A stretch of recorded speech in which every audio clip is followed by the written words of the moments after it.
Hello friends, welcome to iExamB. मैं हूँ Arunima. I started my career as a probationary officer with Indian Overseas Bank and I also worked with SIDBI as Grade B officer. So basically इस video में हम discuss करने जा रहे हैं, जैसा कि आपको पता है कि सेबी ग्रेड ए का जो एग्जाम है वो फेज 1, फेज 2 और फेज 3 फेजेस में होगा. Phase 3 is your interview and phase 1 and phase 2 is your online written exam. So basically अब चूंकि आपके सामने डेट्स भी हैं, फेज 1 17 जनवरी एंड फेज 2 27 फरवरी. तो अब ये बहुत जरूरी हो जाता है, दो चीजें बहुत जरूरी है कि आप सही डायरेक्शन में चलते रहें, बीच में डाइवर्ट ना हो जाए. और दूसरा कि फेज 1 आपका 17 जनवरी को है, लेकिन फेज 1 आप देख रहे हैं रास्ता छोटा है और फेज 1 से लेकर के फेज 2 तक रास्ता लंबा है और वो है 27 फरवरी को. तो आप देख रहे हैं यहाँ पे हमारे पास है 3 मंथ्स लगभग और यहाँ पे हमारे पास है 40 डेज. ठीक है, तो आप ये गलती बिल्कुल ना करें, क्योंकि 40 डेज में इतना लंबा रास्ता तय करना है, इधर 3 मंथ में छोटा रास्ता है. तो ये गलती आप कभी ना करें कि आप 17 जनवरी तक सिर्फ फेज 1 की तैयारी करें, क्योंकि आपका जो एम है वो सिर्फ फेज 1 क्लियर करना नहीं है, ना ही फेज 2 क्लियर करना भर है. आपका एम है फाइनल सिलेक्शन, और फाइनल सिलेक्शन के लिए फेज 1 क्लियर करना भी एनफ नहीं है, फेज 2 क्लियर कर लेना भी एनफ नहीं है. सो ये समझना बहुत जरूरी है कि किस फेज की कितनी इंपॉर्टेंस है, किस फेज को हमें ज्यादा तवज्जो देना है, कौन से सब्जेक्ट पे हमें ज्यादा फोकस करना है. सो लेट अस सी. सबसे पहले समझ लेते हैं फेज 1 की इंपॉर्टेंस. फेज 1 में पेपर 1 और पेपर 2 कॉमन सारे स्ट्रीम के लिए, चाहे वो जनरल स्ट्रीम है, चाहे लीगल स्ट्रीम है, आईटी है, इंजीनियरिंग है, या फिर हिंदी लैंग्वेज है, रिसर्च है, ये सारे स्ट्रीम के लिए आपका पेपर 1 कॉमन है, जो कि QRE, quant, reasoning, English and general awareness. और पेपर 2 अलग अलग स्ट्रीम के लिए अलग अलग पेपर, मल्टीपल चॉइस क्वेश्चंस होंगे, 100 मार्क्स दोनों में होंगे. फर्स्ट पेपर, पेपर 1 के लिए 60 मिनट्स दिए जाएंगे, जिसमें क्यूआरई और जीए होगा. और पेपर 2 जो हर स्ट्रीम का अलग अलग होगा, उसमें 40 मिनट्स दिए जाएंगे आपको 100 मार्क्स के क्वेश्चंस के लिए. सो यहाँ पे नंबर ऑफ क्वेश्चंस कम होंगे, क्योंकि फर्स्ट टाइम इस तरह से पेपर हो रहा है, तो अभी तक उन्होंने बताया नहीं है. हो सकता है सेबी से कुछ गाइडलाइंस आ जाए कि नंबर ऑफ क्वेश्चंस कितने होंगे, अभी तक हमें ये पता नहीं है. नेगेटिव मार्किंग होगी, सो ब्लाइंड गेस आपको नहीं करना है. हाँ, यहाँ पे आपको ये ध्यान देना है कि अगर आप पेपर 1 में 30% मार्क्स और पेपर 2 में 40% मार्क ले आए और टोटल मिला के आपका 40% हो गया, तो आप फेज 1 क्वालिफाई कर जाएंगे. तो शर्त यहाँ पे देखिए, 40% मतलब आउट ऑफ 200 आपके 80 मार्क्स होने चाहिए टोटल. 80 मार्क्स या उससे अबव होगा तो आप फेज 1 क्लियर कर लेंगे. और पेपर 1 में आपके कम से कम 30 होने चाहिए और पेपर 2 में कम से कम 40 होने चाहिए. अब आप देख रहे हो दोनों को मिला के 70 हो रहा है, लेकिन यहाँ पे टोटल 80 है. दैट मीन्स मिनिमम 30 यहाँ, मिनिमम 40 यहाँ, लेकिन इन दोनों में कहीं से भी थोड़ा सा ज्यादा आए और ये 80 हो जाए, तो आपका फेज 1 क्लियर हो गया. फेज 1 की इंपॉर्टेंस बस इतनी ही है. दूसरा, कोई सेक्शनल कट ऑफ नहीं है. दैट मीन्स कि पेपर 1 में अगर आपको लगता है कि आपकी क्वांट बहुत ही वीक है, तो आप पूरा का पूरा क्वांट छोड़ सकते हैं और बाकी 3 सब्जेक्ट से आप ये 30% 35% स्कोर कर लें. To be on the safer side I would suggest कि आप 40% इंश्योर कर लें. या आपको लगता है आपकी इंग्लिश बहुत ही वीक है, तो आप इंग्लिश को पूरा का पूरा छोड़ करके बाकी सब्जेक्ट्स पे फोकस करें. ये बहुत अच्छा है, यहाँ पे आप अपनी स्ट्रैटेजी तय कर सकते हैं. ये नॉलेज होनी बहुत जरूरी है कि सेक्शनल कट ऑफ है कि नहीं, यहाँ पे पेपर 1 के लिए मिनिमम कट ऑफ कितना है, एग्रीगेट कट ऑफ कितना है.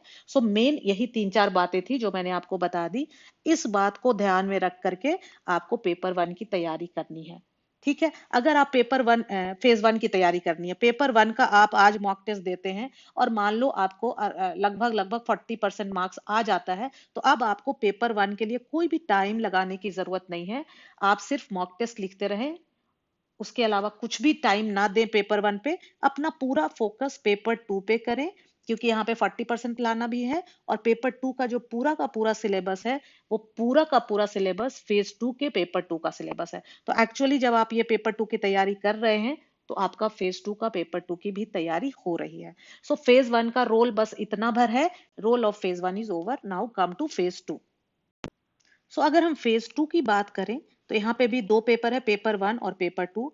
अगेन जो पेपर 1 है आपका वो डिस्क्रिप्टिव इंग्लिश का पेपर है, डिस्क्रिप्टिव टेस्ट होगा। यहाँ पे आपको कंप्यूटर पे टाइप करने पड़ेंगे, एसे राइटिंग आती है, प्रेसी writing and descriptive reading comprehension answers लिखने पड़ेंगे आपको। और ये कॉमन होगा सारे स्ट्रीम के लिए, और पेपर 2 अलग अलग स्ट्रीम के लिए अलग अलग सिलेबस दे रखा है। अब यहाँ पे आप देखोगे 100 मार्क्स का यहाँ पे भी है, 100 मार्क्स के 2 पेपर, ये पेपर 2 के अलग अलग स्ट्रीम्स हैं। ये इसको आप 300 ना समझे, 100 मार्क्स के 2 पेपर, पेपर 1 100 और पेपर 2 100। लेकिन जो वेटेज है इसका 1/3 है, डिस्क्रिप्टिव इंग्लिश का वेटेज 1/3 है और इसका 2/3 है। ठीक है, मतलब कि वेटेज पेपर 2 को ज्यादा दिया जा रहा है, लेकिन 1/3 होते हुए भी डिस्क्रिप्टिव इंग्लिश का वेटेज कम नहीं है।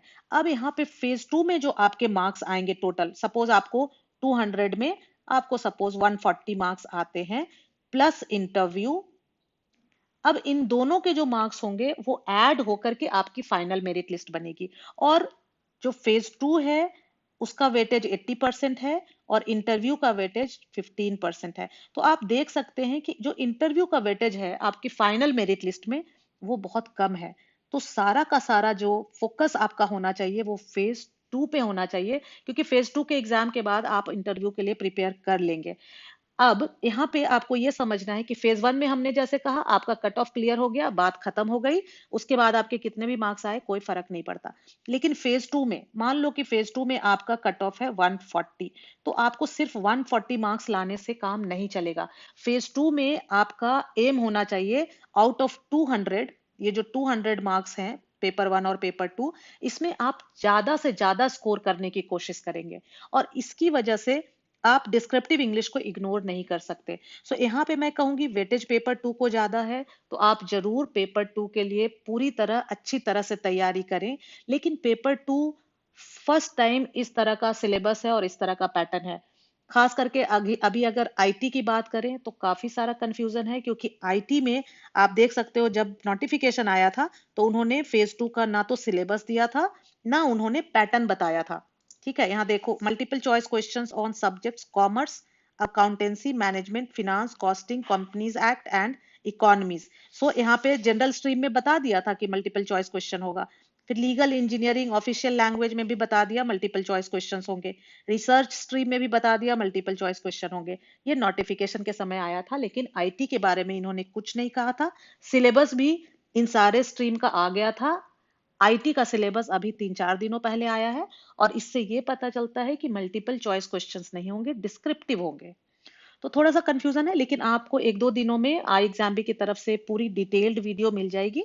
Stay tuned. अगर आपने चैनल सब्सक्राइब नहीं किया है तो सब्सक्राइब कर ले, क्योंकि इतना ज्यादा घबराने वाली बात नहीं है अगर आप आईटी स्ट्रीम से भी हैं।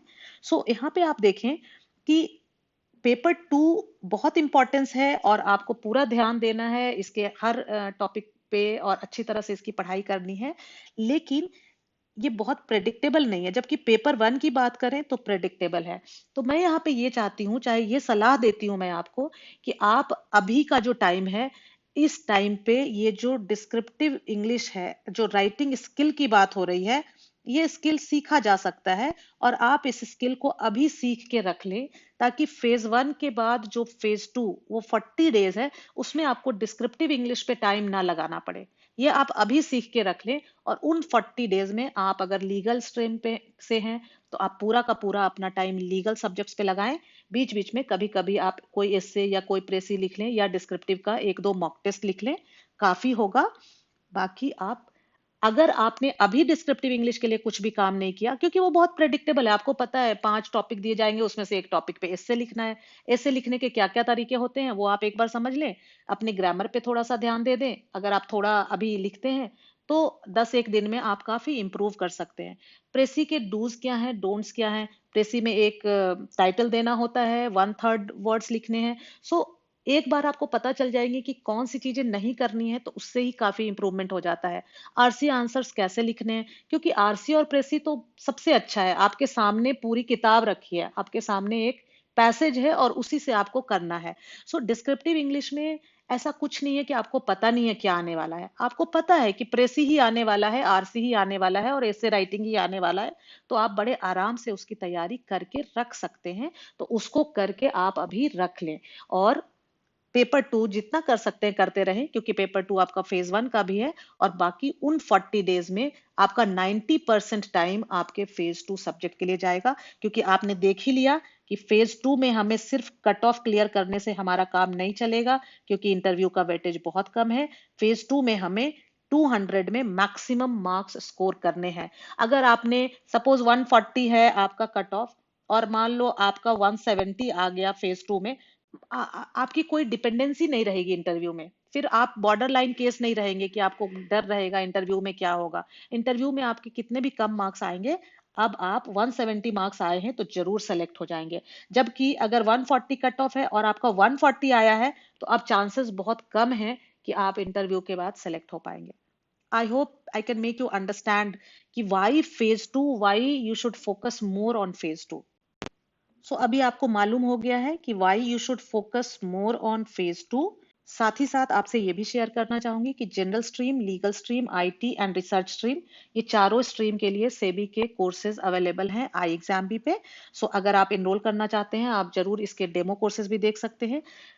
साथ ही साथ ये चारों स्ट्रीम के लिए जो डिस्क्रिप्टिव इंग्लिश पेपर है उसके मॉक टेस्ट भी, video lessons, live classes, PDF notes, इसके अलावा आपको इसके डिस्क्रिप्टिव मॉक टेस्ट भी है आई एग्जाम की साइट पे, जिसको कि जब आप वो मॉक टेस्ट लिखते हो एसए, प्रेसी, एनआरसी, हम चेक करते हैं, उसको इवेलुएट करते हैं, फिर उस पर हम करेक्शंस करते हैं, कहाँ कहाँ आपने मिस्टेक की है, हम अपने फीडबैक देते हैं कि आपको किस एरिया पे ज्यादा फोकस करना है।